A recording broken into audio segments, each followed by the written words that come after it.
আজকে রান্না করব গরুর মাংস দিয়ে মিষ্টি কুমড়া।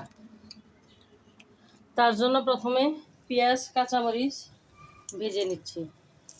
দিয়ে দিব লবণ, আদা বাটা, রসুন বাটা, মরিচের গুঁড়া,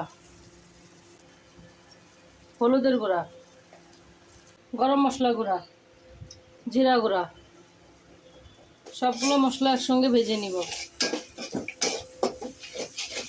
মশলাটা কষানোর জন্য দিয়ে দিব সামান্য পানি।